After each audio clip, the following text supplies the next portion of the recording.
Have you ever seen a place so beautiful it makes time feel like it stops? Welcome to Kinkaku-ji, the Golden Pavilion of Kyoto. It rises beside a still pond, glowing in sunlight, wrapped in sheets of gold leaf, and surrounded by ancient trees that seem to bow in quiet reverence. This isn't just a temple, it's a vision. A place where form, philosophy, and nature come together in harmony. Whether you're here for the postcard photo or something deeper, Kinkaku-ji offers more than a view. It offers an experience. A quiet, gleaming invitation to pause.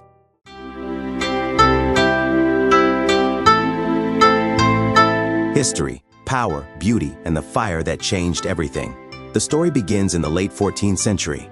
This was once the villa of a nobleman, Saionji Kitsune. In 1397, it was purchased by Ashikaga Yoshimitsu, the third shogun of the Muromachi shogunate.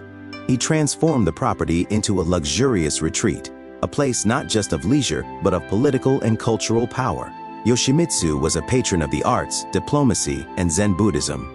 After his death, the villa was converted into a Zen temple, renamed Rokuon-ji, reflecting his posthumous name. But unlike other temples, Kinkaku-ji wasn't built for monastic life. It was built to inspire. And then, centuries later, came the fire. On July 2, 1950, a 22-year-old novice monk set the Golden Pavilion ablaze. Consumed by mental illness and an intense conflicted reverence for the temple's beauty, he watched it burn, a 500-year-old structure reduced to ash within the hour. The loss was staggering.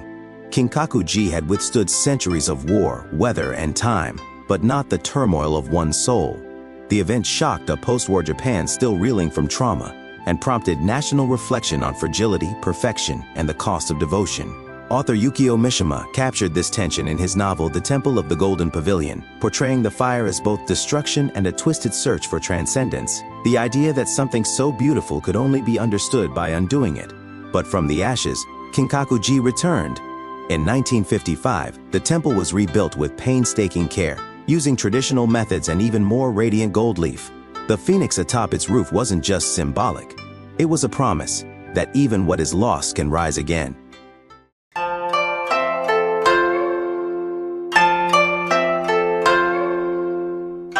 Layout of the temple grounds, walking the landscape of stillness.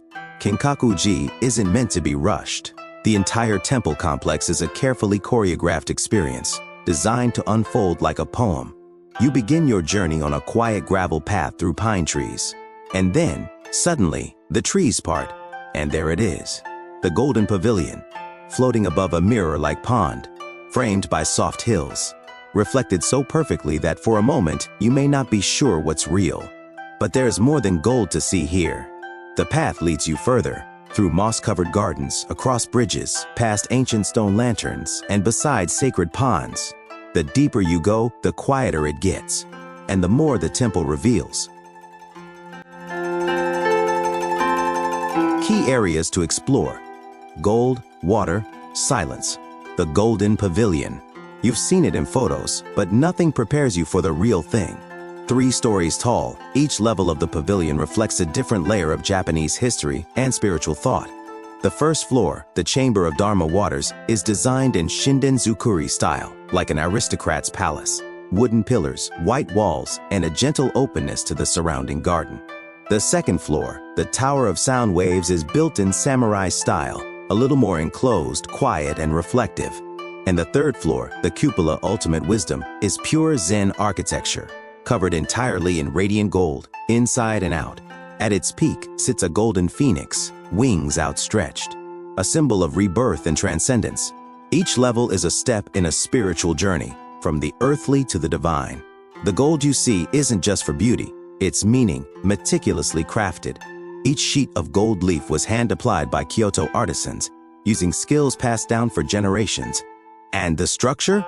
It's held together without a single nail, using ancient Japanese joinery techniques.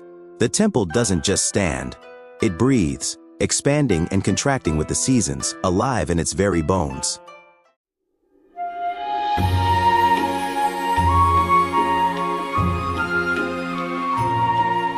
Kyoto-ji, the mirror pond. Now look down.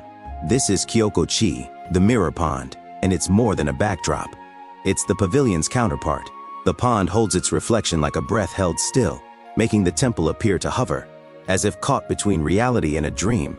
Small islands rise gently from the surface, shaped like cranes and turtles, symbols of longevity and peace. Around you, the seasons shift. In spring, cherry blossoms float like soft pink confetti on the surface of the water. In summer, cicadas hum, and the gold gleams hot and bright in the lush green backdrop. Autumn transforms the garden into a blaze of red and amber, the temple glowing in the fire of the trees. And winter softens everything with snow, wrapping the pavilion in white silence. The gold doesn't fade, it glows brighter in contrast. Every step along the edge offers a new frame, every reflection a different emotion.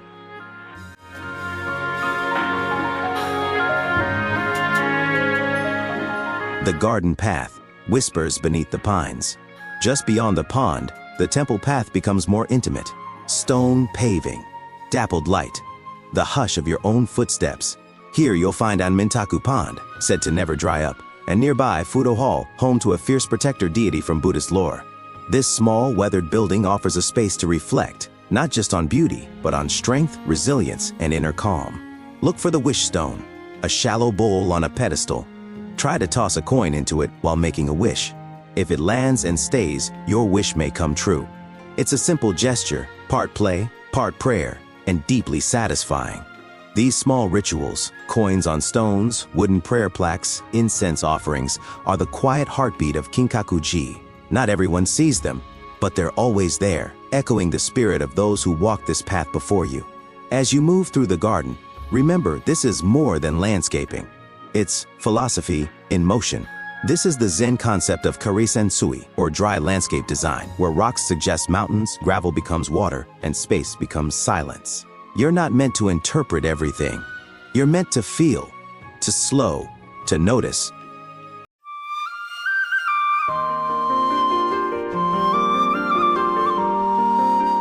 Tea garden and final reflection. Near the end of your visit, you'll pass a traditional tea garden, a final invitation to pause. Here, you can sip warm matcha, taste a seasonal sweet, and watch the light fall across carefully trimmed hedges and weathered stones. This isn't ceremony for spectacle, it's ceremony for the soul. A space to reflect, not on the temple, but on how it made you feel.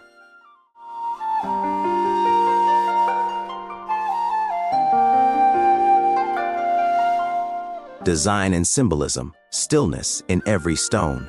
Kinkaku-ji isn't just built, it's composed, like a poem in gold and wood. Each floor tells a story.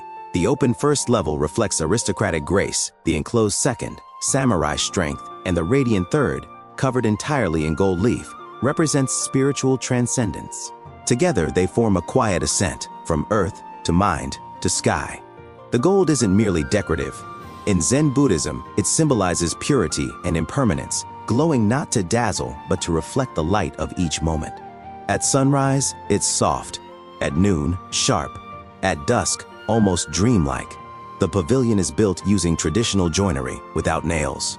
It's meant to flex with the seasons, to breathe with nature, not resist it. Surrounding it, the garden flows like a moving scroll. Every step reveals a new scene, a practice called kayu shiki, or strolling design. And beyond the garden, the distant hills are no accident. This is shake, or borrowed scenery, blending the temple and the world into one. Kinkaku-ji isn't just something to see, it's something to feel, in the light, the space, the stillness between things. It's not here to impress, it's here to invite.